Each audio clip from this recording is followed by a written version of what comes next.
Hello, welcome or welcome back. My name is Ari and today we are unboxing a Strand book box. So what this is the Strand is a really big bookstore in New York and they have a bunch of different boxes that are different amounts.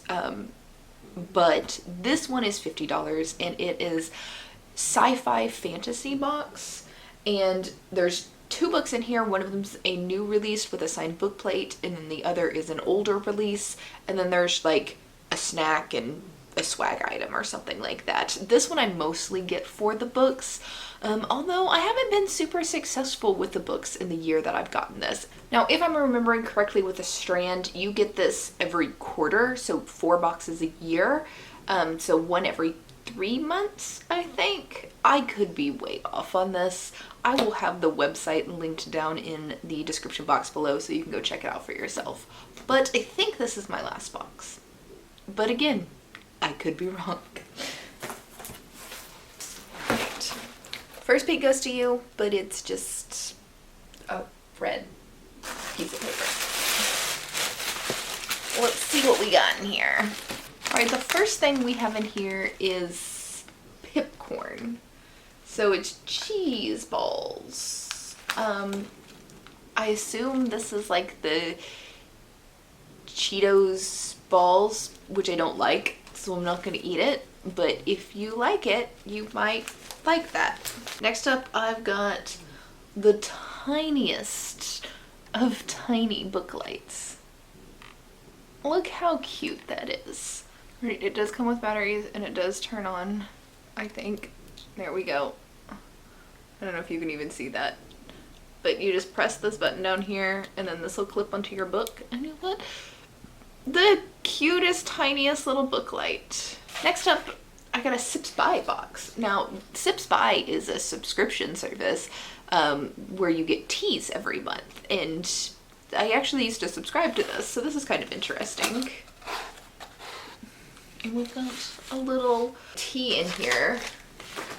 Chez Lulu, which is a macaroon mint chocolate.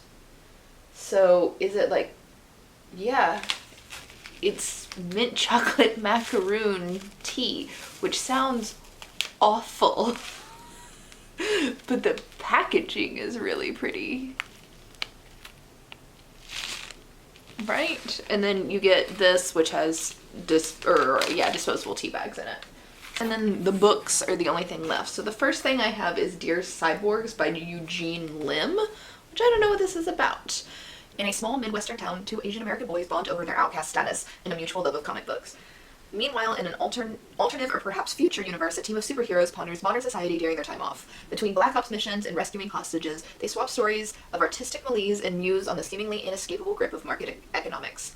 Gleefully toying with the conventions of the novel, Eugene Lim weaves together the story of friendship's disillusion with a provocative meditation on protest. Through a series of monologues, a lively cast of characters explores narratives of resistant protest art, eco-terrorists, Occupy squatters, pyromaniac militants, and the extent to which any of these truly withstand and influence the cold demands of contemporary capitalism. All the while, a mysterious cybernetic book of clairvoyance beckons, and trusted allies start to disappear.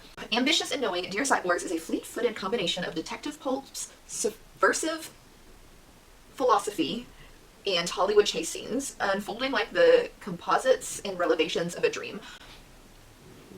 So I just want to say that the font on the back of this that they used to write this is probably one of the worst fonts for somebody with dyslexia.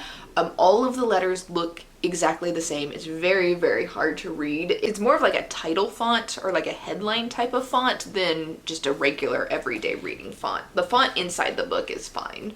It's just this paragraph on the back was rough. The other book I got in here is Noor by Nnedi Okorafor, which I am totally down with. I actually have an audiobook of this and started reading it, and then had to read something else and like set it aside, but I was enjoying it up to the point that, or I was enjoying it while I was reading it, so I'm kind of happy to have a physical copy of it, but it should come, yes. We do have a signed book plate by Nnedi Okorafor in here.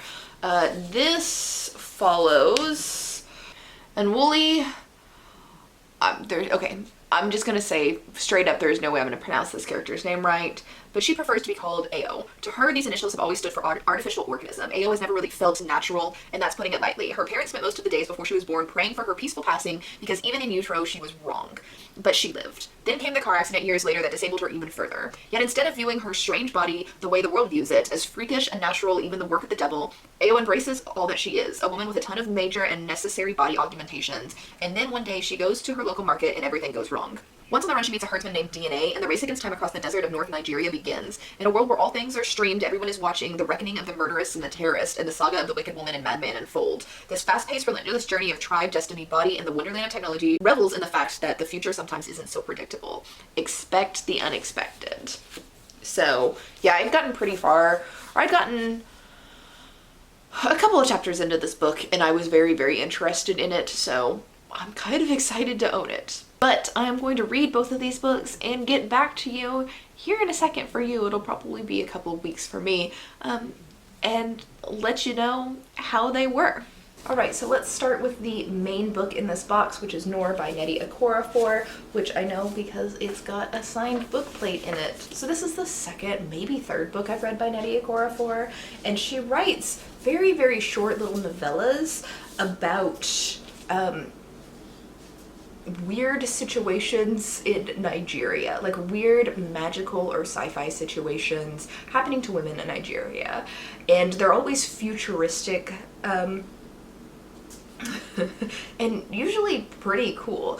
And I liked this but didn't love it. It was missing something, and even though, like, in hindsight I was like, wow, that was a really great story, while reading it I just could not stay interested in the book, and I'd read a bit and then get distracted to go do something else, and it took me way longer than it should have to finish this book. Sorry if you hear the tippy tappies in the background. The puppy is excited and he's running in circles doing zoomies. So the concept of Noor is just extremely interesting. This follows a girl named Ao, and she was born with birth defects. She was missing an entire arm, and her legs didn't have the proper joints. So while she could stand on them, she couldn't bend them and walk normally, so she needed braces and crutches to walk. Then at 14, she was hit by a self-driving car, causing further damage to her body. She was completely paralyzed from the waist down and had no use of her legs, and she had some brain damage that was screwing with her memory. So when she came of age into her own adulthood, she decided that she was going to use modern technology and augment herself, where she had a cybernetic arm and cybernetic legs, and then brain implants that helped with her memory problems.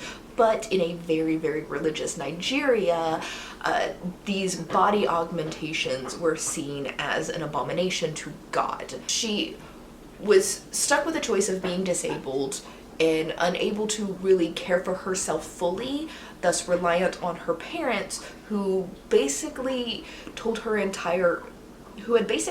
her entire life that they wish she would have died in utero. And they knew before she was born that she was going to be disabled, but they didn't have an abortion because of their religion.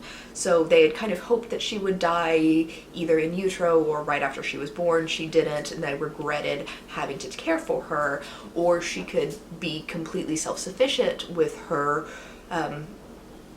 robotic parts, and everybody around her considered her an abomination without bothering to ask why she might have made these augmentations to herself. So it was a lose-lose situation, kind of all around for her. But during this book, she's attacked by some religious guys and on the run, and kind of on the run for the police and some corporations and the government and everything like that. And she meets a herder named DNA.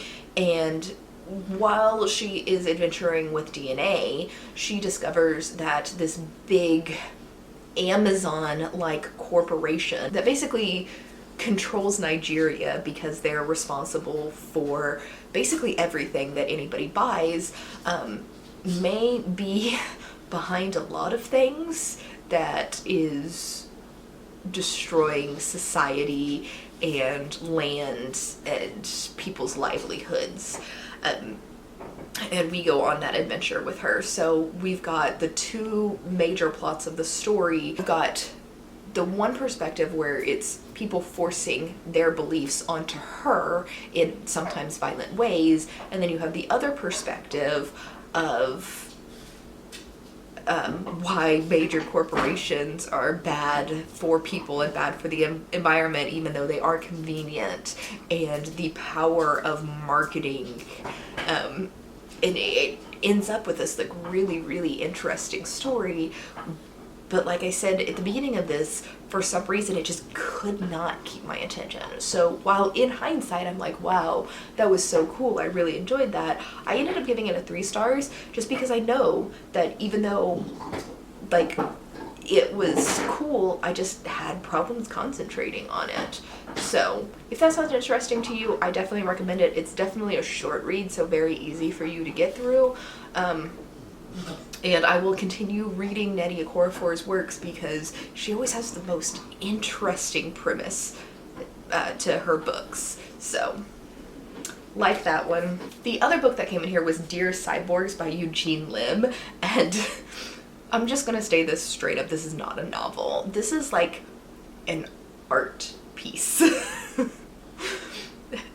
Eugene Lim was like, I don't want to write a novel, I want to write a work of artistic freedom. And although it's a novel, it is not put together like a novel. These are all basically, every chapter is just its own monologue with this story running through it that you can kind of tell is loosely connected, but you don't really figure out why it's all connected until the end, or how it's all connected until the end. And I do have to say, at least the way that the story connects, it does answer that question in the end. But this basically follows 2 different characters. You have I don't think any of the actual characters that we follow the perspectives of that have the monologues are named in this book. But we have 2 Asian American boys in a Midwestern town, and they're just social outcasts and are in love with comic books. And we've got some perspectives from one of those boys, and then the other set of perspectives is from a superhero, and this guy is like so stereotypically like 80s superhero. He's got superpowers and he's really great at kung fu and he just and instead of having scenes from his perspective about like fighting big battles or stuff like that, it's all like him and his other superhero friends going out to dinner with each other and then telling like these pretentious stories about people they know. But yeah, this is not really my thing. And like I said, this is not in any sort of way a traditional novel. And if you go into this looking for a novel, you're not going to get it. But if you want to read this bizarre series of monologues that overall tell a story that's a little bit absurd and a little bit magical, maybe you'll like this. But those are the books and the box for what I believe was December's The Strand book box. I think that's the last one that I'm getting, because I think I signed up for a year and that would be 4 boxes. So I think I'm done, but I don't know. If I get another one, we'll do another video, but I do think I'm done. Anyway, that is everything, and I will catch you in the next video. Bye.